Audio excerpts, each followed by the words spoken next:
first major edition of Nick James Carter. Today on Armistice Day, I'm going to talk to you a little about leadership and the privilege of leadership. Today, as we know, is Armistice Day, hence the poppy there, and it's a day when I certainly reflect on the many sacrifices made by the few who should never be forgotten. I think it's important that we talk about leadership often. Some of you who might be watching are leaders within your own organisation, or indeed aspiring to be a leader, albeit in your place of work or in extracurricular activities outside of the workplace. Leadership, however, comes with responsibility, and indeed I've always regarded the leadership to be a privilege.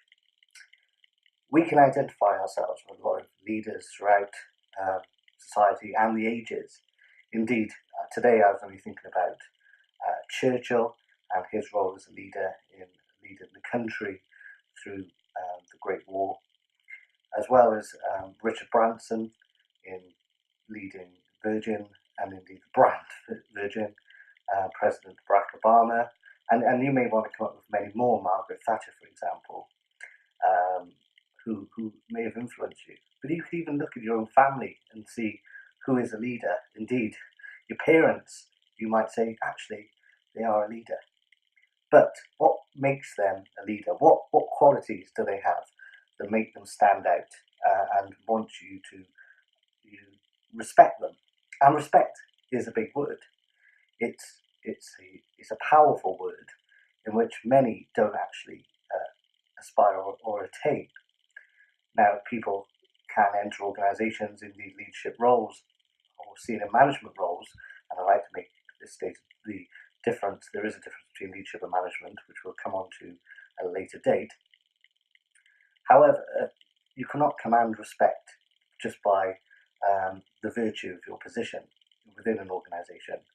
If you are quite hierarchical and you are senior, then you may have a lot of people in which to lead. Through that leadership comes responsibility and the ability to gain the respect of those individuals. Now, respect comes with time. It's not something that can be acquired straight away unless you've been quite influential throughout your time in the organisation and have gained the promotion from within concept. However, I found that sitting back, not literally, but observing, getting to know your people, getting to know what makes your people tick, and showing that you have some humility and that you can make mistakes. You do have ideas, but you appreciate the ideas of others. And more of a consultative approach can actually gain respect a lot quicker than going in and with an assertiveness of this is my train set and this is how I'm going to run it.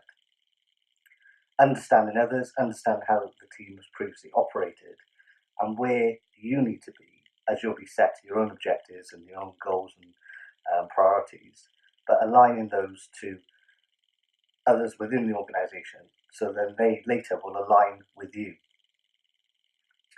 I go back to the issue of privilege and the central issue of today. And I've always been, I wasn't a very good leader when I began my leadership career.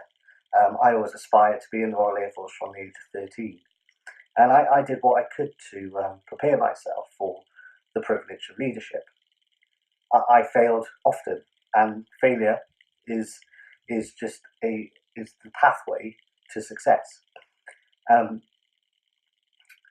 Through failure, I realised my strengths, but also my weaknesses and areas in which I had to concentrate on.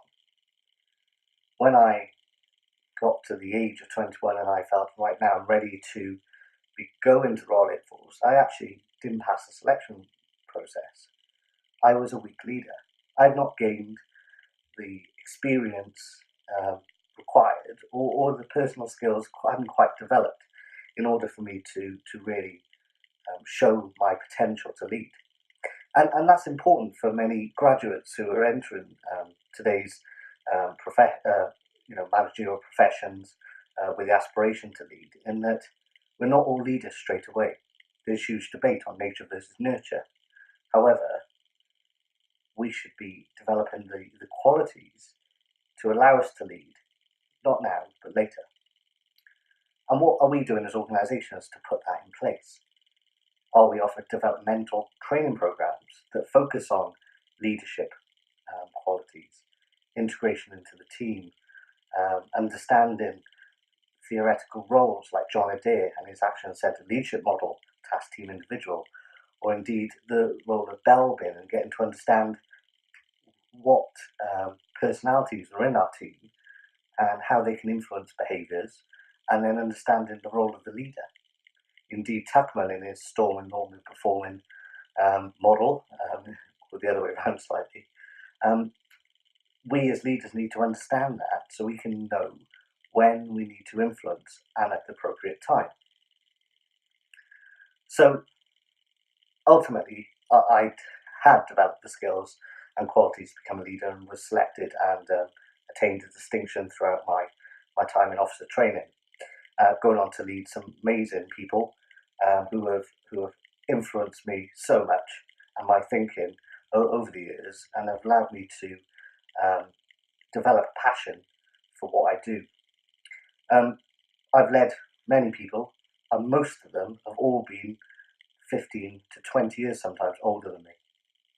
This is a significant challenge and quite daunting for someone who is entering the first key leadership role where everything matters. This was no more prevalent than my time in Afghanistan, when I went out for a 5-month deployment to work with the Army. Being Air Force, I'd never worked with the Army before, and this I saw as a quite daunting prospect, as their thinking may be slightly different.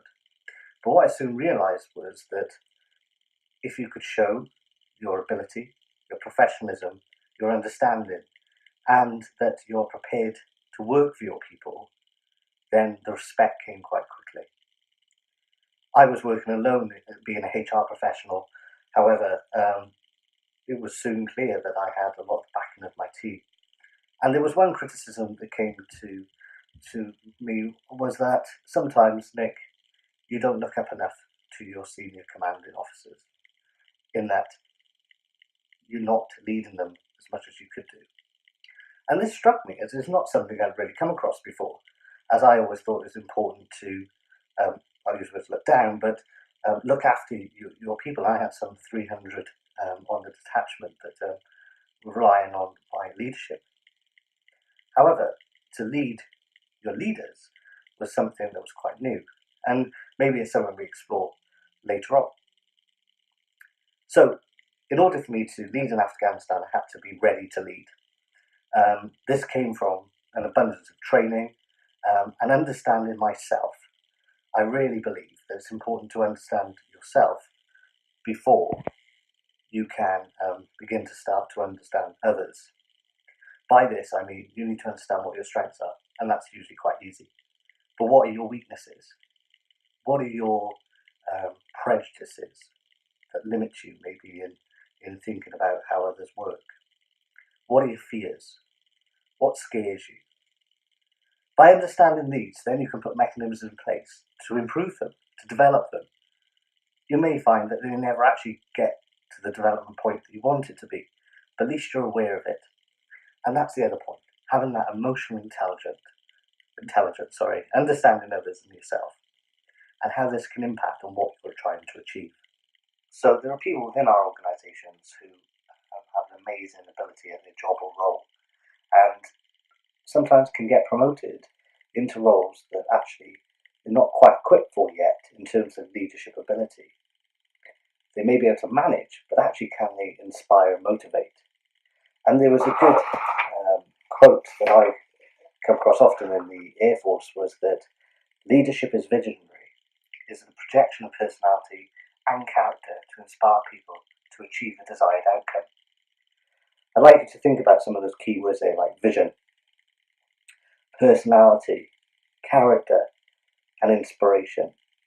So, as I conclude today, what are you thinking about, and what are you doing to create that vision so people can work towards something? They understand what you're thinking. Are you personable? Do you talk to your people? Do you understand anything about your teams, how they operate, even their date of births? Little things that make people think, he knows something about me. Do you have a character? What is it that's unique about you? What makes you different and stand out? And all this will help you with your leadership ability. My final thought for today is that after 9 months of officer training in the Royal Air Force, a senior officer stood up and said, "Gentlemen, ladies, to be an officer, it's important that you never shout. It's important you never run and never lend money." And those three have always stayed with me. Shouting, you've lost control. Lending money, you open yourself up to negative claims. And by running, you're inciting fear or that there is a problem. Little things, your behaviour can so much influence others. So until next time, I'll be keen to hear what you want to get out of these short videos. They'll be no more than 10-15 minutes. But comment below and look forward to speaking to you soon. Thank you.